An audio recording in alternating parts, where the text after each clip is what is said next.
कैसा मतलब एक तरीके से संघर्ष रहा पूरा 5 साल, चूंकि संख्या कम थी। सरकार बुजुर्गों की पेंशन के ऊपर, पीने के पानी के ऊपर, पोल्यूशन के ऊपर, दिल्ली में शिक्षा के ऊपर, दिल्ली में हॉस्पिटल्स की स्थिति के ऊपर कोई चर्चा करना सरकार जो है वो सदन में चाहती नहीं। आम आदमी पार्टी का दावा है कि अरविंद केजरीवाल जो कहते हैं वो करते हैं। अरविंद केजरीवाल जो कहते हैं वो करते हैं, ये बिल्कुल सरासर झूठ है। आप लोगों की क्या योजना है, विशेषकर अगर आप अपने विधानसभा क्षेत्र की बात करें तो क्या कुछ रह गया है जिसे करना है? नथु कॉलोनी फ्लाईओवर जो लगभग फ्लाईओवर 8 वर्षों से यातायात के लिए, भारी यातायात के लिए बंद है कि आप दिल्ली वालों को इलाज दे नहीं पाए, दिल्ली वालों को नया स्कूल दे नहीं पाए, दिल्ली में नया कॉलेज खोल नहीं पाए, दिल्ली वालों को पीने का पानी दे नहीं पाए, तो दिल्ली वालों को जगह जगह पर शराब के ठेके खोलने की क्या आवश्यकता थी?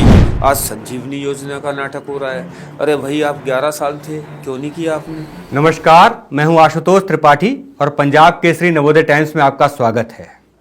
दिल्ली विधानसभा चुनाव को लेकर भारतीय जनता पार्टी बहुत जोर शोर से लगी हुई है। आज हमारे साथ बात करने के लिए रोहतास नगर विधानसभा क्षेत्र से विधायक, भारतीय जनता पार्टी के विधायक जितेंद्र महाजन जी हैं। महाजन जी, बहुत बहुत स्वागत है आपका। नमस्कार। आम आदमी पार्टी की सरकार है दिल्ली में। जब 2020 में चुनाव हुए थे तो उस समय आप जीत कर आए थे और उस समय मुझे लगता है 8 विधायक थे, उनमें से आप एक थे। 5 साल का जो टर्म रहा आपका, कैसा रहा, क्या अनुभव रहे? 2020 चुनाव के बाद एकदम कोरोना से हमारा सामना हुआ, पूरे देश का सामना हुआ, क्या पूरे वर्ल्ड का सामना हुआ। और कोरोना में जिस प्रकार की परिस्थितियां थी उसकी कल्पना नहीं की जा सकती। स्थिति ये हो गई थी कि लोगों के पास खाने की व्यवस्था नहीं थी, लोगों के पास हॉस्पिटल में इलाज की सुविधाएं नहीं थी और हजारों लाखों प्रवासी जो है वो अपने अपने घरों की तरफ जाने के लिए मजबूर हो गए थे। कारण दिल्ली के अंदर हेल्थ सिस्टम सारा का सारा फेल हो गया था, लोगों को रोजगार बंद हो गया था, लोगों को खाने के लिए नहीं मिल रहा था। और दिल्ली के अंदर हमारे खासतौर पे यमुना पार में सांप्रदायिक दंगे हो गए थे। तो इन दो चीज़ों से विधायक बनते ही सामना हुआ और दोनों का भी कॉन्स्टिट्यूंसी के लोगों का मैं धन्यवाद करना चाहूँगा कि दोनों ही समस्याएं, क्योंकि दोनों हमारे क्षेत्र में ये दोनों बड़ी घटनाएं हुई और दोनों का ही सामना हमने क्षेत्र के लोगों के साथ मिलकर किया। हमने लोगों के लिए इलाज की व्यवस्था भी की, लोगों के लिए समाज के सहयोग से खाने की व्यवस्था भी की। और मैं ये कहना चाहूँगा कि रोहतास नगर कॉन्स्टिट्यूंसी ने पूरे एक परिवार की तरह पहले दंगों से निपटे और फिर कोरोना जो आया तो उसका हमने बखूबी मुकाबला किया और लगभग 2.5-3 साल जो हमें मिले उसको लेकर क्षेत्र के विकास के लिए जो जो काम कर सकते थे वो सभी काम किए। एक नए यूजीआर का प्रस्ताव जो है हमने पास करवाया, मगर अभी भी बहुत सारी समस्याएं ऐसी हैं जिनके लिए हमने संघर्ष भी किया और इस सरकार ने जो है उन समस्याओं की ओर, जो लगभग 15-15 सालों से समस्याएं हैं, उसकी ओर इन सरकार की ओर से कोई सकारात्मक जिसे कहते हैं कि भाई रिस्पांस इस सरकार की ओर से नहीं मिला। आम आदमी पार्टी की सरकार है, दावा है उसका विकास का कि बहुत सारा विकास का कार्य किया। कहीं ना कहीं बिजली पानी की बात हो या फिर दूसरी और योजनाओं की बात हो, आपके क्षेत्र में ऐसी स्पेसिफिक समस्याएं कौन सी हैं जिनसे आप रूबरू हो रहे हैं? आप ये देखिए कि पूरी दिल्ली के अंदर गंदे पानी की समस्या है। पानी या तो आ नहीं रहा, आ रहा है तो गंदा पानी आ रहा है। सरकार ने वादा किया था 24 घंटे 7 दिन 365 दिन जो है हम पीने का पानी देंगे, साफ पानी देंगे। 20,000 लीटर पानी हर घर को मिलेगा, मगर आप देखिए कि 20,000 लीटर तो बहुत दूर की बात है, 2 लीटर पानी नहीं आ रहा, आ रहा है तो गंदा आ रहा है। पानी आ नहीं रहा, 22-22 गज के मकानों के जो हैं 2-2 लाख रुपए के पीने के पानी के बिल आ रहे हैं। लोगों में इस समय बिल्कुल बहुत आक्रोश है और त्राहिमाम है कि आखिर दिल्ली में पीने के पानी की व्यवस्था कब होगी। ध्यान में आता है कि पिछले 11 वर्षों में दिल्ली के अंदर आबादी तो बढ़ रही है, मगर पीने के पानी को बढ़ाने की कोई व्यवस्था जो है वो की नहीं गई है। मेरे यहाँ चाहे वो नत्थू कॉलोनी फ्लाईओवर का विषय है, चाहे अशोकनगर अंडर पास का विषय है, ऐसे और सड़कों पर जो अतिक्रमण का विषय है, ऐसे 2-3 बड़े विषय हैं जिसको लेकर मैं संघर्ष करता रहा। मगर इस गूंगी बहरी सरकार के कानून पर जू नहीं रहेंगी और हार कर मुझे दिल्ली उच्च न्यायालय में PIL फाइल करनी पड़ी। मैंने अखबारों में पढ़ा, आपके अखबार में पढ़ा कि दिल्ली सरकार जो है वो लगभग 6 करोड़ रुपए दिल्ली वालों से जुर्माना वसूल कर रही है पोल्यूशन के लिए। और जब मैंने जांच की और जब मैंने देखा तो दिल्ली सरकार की किसी भी गाड़ी का खुद का पोल्यूशन नहीं है और दिल्ली सरकार के अधिकारी जो गाड़ी दिल्ली की सड़कों पर चल नहीं सकती, जिस गाड़ी का पोल्यूशन नहीं है, उस गाड़ी पर बैठ के आम पब्लिक के चालान काट रहे हैं पोल्यूशन के। वाह गजब है। कानून सबके लिए बराबर है, मगर दिल्ली सरकार का जो समस्याओं से लड़ने का रवैया है, समस्याओं से लड़ने का जो सोच है, मुझे लगता है कि वो ठीक नहीं है। जब विधानसभा का सत्र चलता था तो हम लोग देखते थे काफ़ी चीज़ों को लेकर भारतीय जनता पार्टी के विधायक अपना विरोध प्रदर्शन भी करते थे, विरोध जताते थे। कई बार विधानसभा से बाहर भी किया गया। कैसा मतलब एक तरीके से संघर्ष रहा पूरा 5 साल, चूंकि संख्या कम थी। आप ये देखिए कि हम विधायकों के अंदर, विपक्ष के विधायकों के अंदर आक्रोश होना स्वाभाविक है। 280 की बात करें तो स्पीकर साहब कहते थे ऐसा मान लिया जाए, पढ़ लिया गया। हम शॉर्ट टर्म डिस्कशन करना चाहते थे, उसके ऊपर अनुमति नहीं है। किसी विषय पर चर्चा करना चाहते हैं, उसके ऊपर अनुमति नहीं है। जिन विषयों का दिल्ली से कोई सरोकार नहीं है, सरकार उन विषयों पर सदन में चर्चा करवाना चाहती है। सरकार बुजुर्गों की पेंशन के ऊपर, पीने के पानी के ऊपर, पोल्यूशन के ऊपर, दिल्ली में शिक्षा के ऊपर, दिल्ली में हॉस्पिटल्स की स्थिति के ऊपर कोई चर्चा करना सरकार जो है वो सदन में चाहती नहीं है। आप ये देखिए 2-2 दिन का सत्र बुलाया जाता है, 2 दिन का सत्र बुलाया जाता है जिसके अंदर दिल्ली के ऊपर चर्चा नहीं होनी चाहिए। वो पुराने लोग बताते हैं कि खुराना जी के समय में 30-30 दिन का सत्र होता था, 1-1 महीने का सत्र होता था। दिल्ली के मुद्दों के ऊपर चर्चा होती थी, पक्ष और विपक्ष बैठकर दिल्ली कैसे आगे बढ़े इस पर काम करता था। मगर यहाँ तो सत्र ही 2 दिन का होता है। आप देखिए कि निर्वाचित विधायकों को प्रश्नकाल की अनुमति नहीं है, प्रश्नकाल रखा ही नहीं जाता।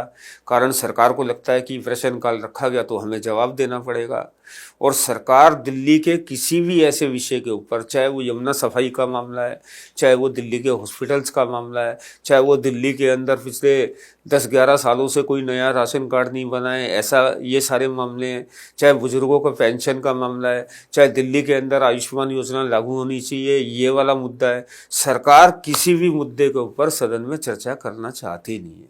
तो इसीलिए जब हम विरोध करते थे तो हमें स्पीकर साहब जो है वो बाहर, मार्शल से बाहर करवा देते थे। तो आखिरकार हम दिल्ली के मुद्दों के ऊपर, रोहतास नगर के मुद्दों के ऊपर कहाँ पर चर्चा करें। आप ये देखिए, इन्होंने मिनिमम वेजेस लागू कर रखा है। आज दिल्ली में कितने लोगों को मिनिमम वेजेस मिल रहे हैं? क्या उन लोगों का शोषण हो रहा है? तनख्वाह कहने के नाम पर 18,000 रुपये, मगर आप ये देखिए कि 10-10 हज़ार रुपये के ऊपर जो है वो लोग ठेकेदारी प्रथा के अंदर काम कर रहे हैं। हम उस पर चर्चा करना चाहते हैं, सरकार उस पर चर्चा करना नहीं चाहती। तो ऐसे जितने भी मुद्दे हैं, सरकार मुद्दों से बचने का काम करती है, सरकार मुद्दों पर चर्चा नहीं करना चाहती है। और जब भी विपक्ष ने इन मुद्दों को उठाने की कोशिश की तो विपक्ष के सदस्यों को मार्शल आउट करवा दिया गया। CAG रिपोर्ट को लेकर भारतीय जनता पार्टी काफ़ी आक्रामक है। क्या लगता है आपको, कहीं टेबल तो हुई नहीं है अभी CAG रिपोर्ट, जैसा कि आम आदमी पार्टी का कहना है कि अभी जब तक CAG टेबल नहीं होती है तब तक उस पर बहुत सारी बातें हो रही हैं, वह सब कैसे मानी जाएं? आखिरकार सरकार CAG रिपोर्ट से बच के हो रही है। CAG रिपोर्ट सदन में पेश हो, इसको लेकर विपक्ष को माननीय हाईकोर्ट का दरवाजा खटखटाना पड़ा। ऐसा कभी देश के इतिहास में कभी ऐसा हुआ है क्या? टैक्स पेयर के पैसे का क्या उपयोग हो रहा है? सरकार की योजनाओं पर सरकार जो पैसा खर्च कर रही है, क्या उसका ऑडिट नहीं होना चाहिए? क्या उसकी जानकारी दिल्ली के लोगों को जो टैक्स पे करते हैं उनको ये जानकारी नहीं होनी चाहिए कि उनका पैसा दिल्ली के विकास में किस प्रकार से खर्च किया गया? और आप ये देखिए कि बार बार मांग करने के बाद भी CAG की रिपोर्ट पेश नहीं की गई। और अब ये हुआ कि भाई हमने हाईकोर्ट का दरवाजा खटकाया विपक्ष ने, तो 14 में से 10 रिपोर्ट जो है वो पेश की गई। और माननीय उपराज्यपाल जी ने सरकार को ये लिखित में दिया कि इन रिपोर्ट को पेश करने के लिए विधानसभा का सत्र बुलाया जाए। इसके बाद भी सरकार के कानों पर कोई जू नहीं रहेगी। इसका मतलब सीधा है कि पिछले 10 सालों के अंदर, पिछले कुछ ना कुछ दाल में काला है और जनता के पैसे का दबा के दुरुपयोग किया गया है। और अब तो जनता भी समझ गई है। आप ये देखिए ना, एक मुख्यमंत्री शीश महल के नाम पर किस प्रकार से जनता के पैसे का दुरुपयोग कर रहा है। और वैसा वो मुख्यमंत्री जो आम आदमी था, जिसने कहा था गाड़ी नहीं लेंगे, बंगला नहीं लेंगे, सिक्योरिटी नहीं लेंगे, दिल्ली और पंजाब पुलिस के 80 जवान उसकी सुरक्षा में तैनात हैं, और साधारण सा अपने को कहने वाला व्यक्ति शीश महल में रह रहा है। दिल्ली की जनता को दिल्ली सरकार पीने का पानी उपलब्ध तो करवा नहीं पाई, मगर गरीब बस्तियों में, हमारे यहाँ पर यमुना पार क्या पूरी दिल्ली में जिस प्रकार से शराब के ठेके खोले गए, जिस शराब के नीति में जो घोटाला हुआ, वो तो आज पूरा देश देख रहा है। और उस कारण दिल्ली के मुख्यमंत्री जो हैं उनको जेल जाना पड़ा। आप ये देखिए कि शराब के ठेके जगह जगह खोले गए और एक बोतल के साथ एक बोतल फ्री। लोगों को पीने का पानी नहीं मिल रहा, बुजुर्गों को पेंशन नहीं मिल रही, युवाओं को रोजगार नहीं मिल रहा, बच्चों को शिक्षा नहीं मिल रही, मरीज को इलाज नहीं मिल रहा, मगर क्या मिल रहा है? शराब की दुकानें खोल दी। आम आदमी पार्टी का कहना है कि कहीं कोई घोटाला नहीं हुआ, ये सिर्फ कहीं न कहीं भारतीय जनता पार्टी का एक षड्यंत्र था जिसके तहत उनको फंसाया गया, उनके नेताओं को फंसाया गया। वो नहीं चाहते कि आम आदमी पार्टी दिल्ली की जनता के लिए कुछ करे। माननीय सुप्रीम कोर्ट तक विषय गया, माननीय हाई कोर्ट में विषय गया, और कोर्ट ने माना है कि ऐसे सबूत उपलब्ध हैं जिससे मुकदमा चलाने की जरूरत है, जांच करने की जरूरत है। आप घबरा किस बात पर रहे हैं? और कोर्ट, पुलिस, ईडी, पुलिस जांच कर रही है, और जांच में साबित हुआ है कि भाई इसके अंदर 100 करोड़ रुपए से अधिक का घोटाला हुआ है। और सबसे बड़ी बात, मैं दोबारा अपनी बात को दोहराता हूँ कि आप दिल्ली वालों को इलाज दे नहीं पाए, दिल्ली वालों को नया स्कूल दे नहीं पाए, दिल्ली में नया कॉलेज खोल नहीं पाए, दिल्ली वालों को पीने का पानी दे नहीं पाए, तो दिल्ली वालों को जगह जगह पर शराब के ठेके खोलने की क्या आवश्यकता थी? और ये ऐसी एक नीति जो दिल्ली को बर्बाद करने की तैयारी आम आदमी पार्टी सरकार ने कर ली थी। और आप ये देखिए कि दिल्ली वालों को नशे में ये लोग धकेलना चाहते थे, जिससे जो दिल्ली के मूल मुद्दे हैं उससे लोगों का ध्यान भटके, आम आदमी का ध्यान भटके। इसको लेकर जो ये लोग कर सकते थे, षड्यंत्र इन लोगों ने किया।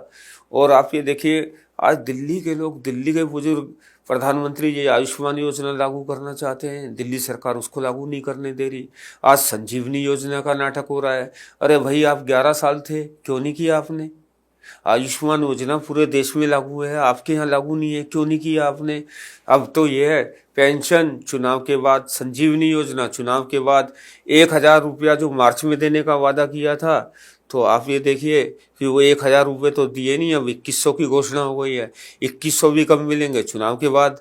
और दिल्ली वाले तो अब समझदार हैं, पंजाब वालों से पूछिए जहाँ पर 3 साल पहले इन्होंने वादा किया था 1,000 रुपये देने का, आज तक कुछ नहीं दिया। और माननीय प्रधानमंत्री नरेंद्र मोदी जी के नेतृत्व में जहाँ पर भी भारतीय जनता पार्टी की सरकार है, हमने जो वादा किया उसको 100% पूरा किया। गरीब लोगों के लिए जो कल्याणकारी योजनाएं हैं वो सारी की सारी पूरे देश में एक समान रूप से लागू हैं। दिल्ली के अंदर भी वो योजनाएं लागू होंगी भारतीय जनता पार्टी की सरकार बनने के बाद। और पहले से जो भी योजनाएं, कल्याणकारी योजनाएं चल रही हैं, वो सारी की सारी चालू रहेंगी। सिर्फ क्या होगा? भ्रष्टाचार नहीं होगा। दूसरा, दिल्ली देश की राजधानी है, ये विश्व स्तरीय राजधानी कैसे बन सकती है? वो भारतीय, जब डबल इंजन की सरकार होगी तो वो भी होगा। आज भी देखिए कि दिल्ली के अंदर हाईवे कौन बना रहा है, दिल्ली के अंदर हॉस्पिटल्स की व्यवस्था कौन कर रहा है, दिल्ली के अंदर, दिल्ली क्या पूरे देश के अंदर गरीब लोगों को डबल राशन किसने दिया? तो हम सबको मालूम है कि सब भारतीय जनता पार्टी की सरकार ने। क्या लग रहा है आपको?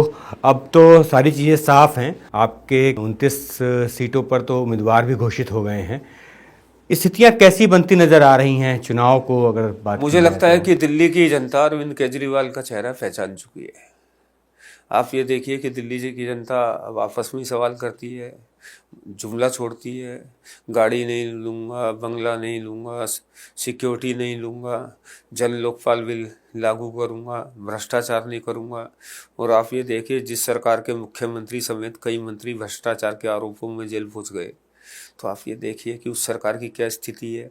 दूसरा ये कि जितने वायदे दिल्ली वालों से किए थे, आम आदमी पार्टी की सरकार ने कोई वादा पूरा नहीं किया। ये दिल्ली वालों को समझ में आ गया है कि अरविंद केजरीवाल का नाम का जो शख्स है वो झूठा है और झूठ बोलना उसका काम है। ये पिछले 11 सालों में दिल्ली की जनता को समझ में आ गया है और दिल्ली की जनता इस बार मन बनाकर बैठी है कि आदरणीय प्रधानमंत्री नरेंद्र मोदी जी के नेतृत्व में हमें जो विकास की गाड़ी चल रही है उसके अंदर हमको जुड़ना। वो तो कह रहे हैं कि महिला सम्मान राशि योजना हमने घोषित की और लाखों की संख्याओं में महिलाओं ने उसमें पंजीकरण कराया। तो जब इतनी बड़ी संख्या सामने आती है तो यह भी समझ में आता है कि महिलाओं का बड़ा समर्थन उनको मिल रहा है। आप ये देखिए कि महिलाओं का समर्थन उन्हें पहले भी मिला था। पहले भी झाड़ू जब शुरू में आए थे तो पहले भी उन्हें महिलाओं का समर्थन मिला था, मगर आप ये देखिए कि महिलाओं के लिए उन्होंने आज तक 11 सालों में किया क्या है। आज चुनाव आ गया तो महिला सम्मान राशि की बात हो रही है। महिला सम्मान राशि की घोषणा इन्होंने पिछले बजट में की थी, पंजाब के अंदर 3 साल पहले की थी। 3 साल जहाँ पहले घोषणा की थी वहाँ भी आज तक 1 रुपया नहीं मिला। हमारे यहाँ दिल्ली में 1000 रुपये देने की बात इन्होंने की थी, वहाँ पर भी आज तक 1 रुपया नहीं मिला। और ये आपकी सरकार थी, आप आज घोषणा क्यों कर रहे हैं? आज से 4 महीने पहले घोषणा करते, लोगों को, महिलाओं को, हमारी बहनों को 3 महीने पहले 2100 रुपये देते, हमें भी कुछ ध्यान में आता कि भाई कुछ हो रहा है। अब चुनाव आ गया है और चुनाव में आप हर बात में कह रहे हैं कि चुनाव के बाद लागू होगा, चुनाव के बाद लागू होगा। तो दिल्ली की जनता समझ चुकी है कि आप झूठ बोल रहे हैं, पंजाब की जनता समझ चुकी है कि आप झूठ बोल रहे हैं। और मज़ेदार बात ही देखिए, आप 2-3 दिन पहले पंजाब की महिलाएं दिल्ली में आ गई 1000 रुपये ढूंढते हुए। वो मुख्यमंत्री के घर गई तो वहाँ उन्हें कोई नहीं मिला, वो आम आदमी पार्टी के कार्यालय गई तो वहाँ कोई उन्हें नहीं मिला। तो ये घोषणा जो है अरविंद केजरीवाल की घोषणा है, ये छलावा है, ये सब लोगों को आज मालूम चल चुका है। आम आदमी पार्टी का दावा है कि अरविंद केजरीवाल जो कहते हैं वो करते हैं। जैसा कि उन्होंने कहा था कि हम बिजली और पानी पर माफ़ कर देंगे, तो वो उन्होंने करके दिखाया है। उनका यही दावा है कि दिल्ली की जनता ये जानती है कि जो वो कहते हैं वो करते हैं। तो ये महिला सम्मान राशि भी वो देंगे और जिस तरह से उन्होंने पुजारियों और ग्रंथियों को मानदेय देने की घोषणा की है उसे भी पूरा करेंगे। अरविंद केजरीवाल जो कहते हैं वो करते हैं, ये बिल्कुल सरासर झूठ है। अरविंद केजरीवाल जी ने दिल्ली की जनता से वादा किया था कि यमुना इतनी साफ कर देंगे और मैं 3 साल बाद जो है यमुना में आप लोगों के साथ डुबकी लगाऊंगा। अभी यमुना की जो स्थिति है वो हम सबको मालूम है। अरविंद केजरीवाल ने दिल्ली का ट्रांसपोर्ट सिस्टम जो है वो वर्ल्ड क्लास बनाने की बात की थी। अरविंद केजरीवाल पिछले 8 सालों में एक भी नई बस जो है वो खरीद नहीं पाए। अरविंद केजरीवाल ने दिल्ली के अंदर हर विधानसभा के अंदर 5 स्कूल खोलने की बात थी, एक भी स्कूल नहीं खुला है। अरविंद केजरीवाल ने दिल्ली के अंदर नए कॉलेज खोलने की बात की थी, एक भी नया कॉलेज नहीं खुला है। अरविंद केजरीवाल ने यमुना पार्क को नया हेल्थ इंफ्रास्ट्रक्चर देने की बात की थी। आप जाकर देख लीजिए यमुना पार्क की कितनी बुरी स्थिति है। मरीज बिना इलाज के दम तोड़ रहे हैं, हॉस्पिटल्स के अंदर मरीजों को दवाइयाँ नहीं मिल रही हैं और मोहल्ला क्लिनिक के अंदर जो है वो कुत्ते सो रहे हैं। ये अरविंद केजरीवाल के वादे हैं। दूसरा, बुजुर्गों को पेंशन देने की बात की थी, दिल्ली की गरीब जनता को राशन कार्ड देने की बात की थी, 365 दिन पीने का पानी उपलब्ध कराने की बात की थी, पीने के पानी के बिल माफ़ करने की बात की थी।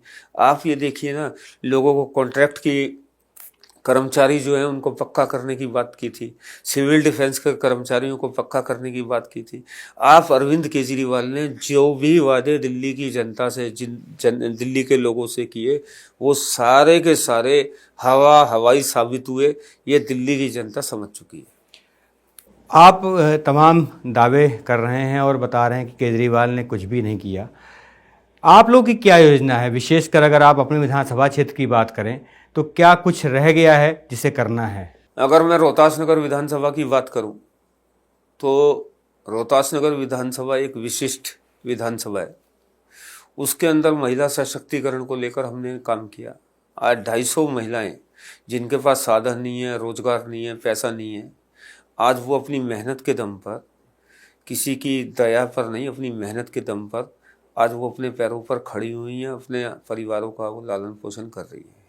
उस 250 परिवारों को बढ़ाकर हमें 1000 परिवार करना है। 1000 महिलाएं, ऐसी जरूरतमंद कामकाजी स्वाभिमानी महिलाएं जो अपने पैरों पर खड़ा होकर अपना लालन पोषण करेंगी, अपने परिवार को चलाएंगी, ये हम उस दिशा में काम कर रहे हैं। दूसरा, मेरे इलाके में एक नत्थू कॉलोनी फ्लाईओवर, जो लगभग फ्लाईओवर 8 वर्षों से यातायात के लिए, भारी यातायात के लिए बंद है, जिसकी गुहार लगाकर मैं सदन में कई बार सवाल उठाकर, मैं कई बार संबंधित अधिकारियों से मिलकर, माननीय उपराज्यपाल जी से मिला, मगर नत्थू कॉलोनी फ्लाईओवर को लेकर सरकार के कानों पर जू नहीं रहेंगी और मुझे मजबूरी में माननीय हाई कोर्ट में जाकर PIL लगानी पड़ी। और माननीय हाई कोर्ट के हस्तक्षेप के बाद आज वो एक संभावना बनी है कि नत्थू कॉलोनी फ्लाईओवर का काम चालू होगा। भ्रष्टाचार का अगर सबसे बड़ा किसी को पुतला देखना हो, किसी को अगर देखना हो, तो नत्थू कॉलोनी फ्लाईओवर एक जगह है। 126 करोड़ की लागत से बना हुआ और 116 करोड़ रुपए की पेमेंट हो गई और 6 महीने के अंदर स्लैब गिरने शुरू हो गई। सरकार के कानों पर जू नहीं रहेंगी। तो उस नत्थू कॉलोनी फ्लाईओवर को चलाना, एक अशोकनगर अंडरपास जिसको पार करने में कई बार बड़े एक्सीडेंट हो चुके हैं, कई लोग अपनी जान खो चुके हैं, और दिल्ली सरकार को आज से 10 साल पहले जिसको बनाने में सिर्फ 4.5 करोड़ रुपए लगने थे, आज उसकी लागत 16 करोड़ रुपए हो गई है, मगर दिल्ली सरकार उसको पूरा नहीं कर पा रही है। और रोहतास नगर विधानसभा में पीने के पानी की जो समस्या है और अतिक्रमण की समस्या है, ऐसी समस्याएं, ये समस्याएं ऐसी हैं जिनको लेकर मैं काम कर रहा हूं और आने वाले समय में जल्द से जल्द इन समस्याओं का मैं निराकरण करूंगा। मैं ये आपको विश्वास दिलाता हूँ। बहुत बहुत शुभकामनाएं आपको। जैसा कि आपने विश्वास दिलाया कि आप बहुत सारे काम करेंगे, जैसा आप चाह रहे हैं वैसा ही हो। आपने हमसे बातचीत की, अपना समय दिया। थैंक यू, धन्यवाद।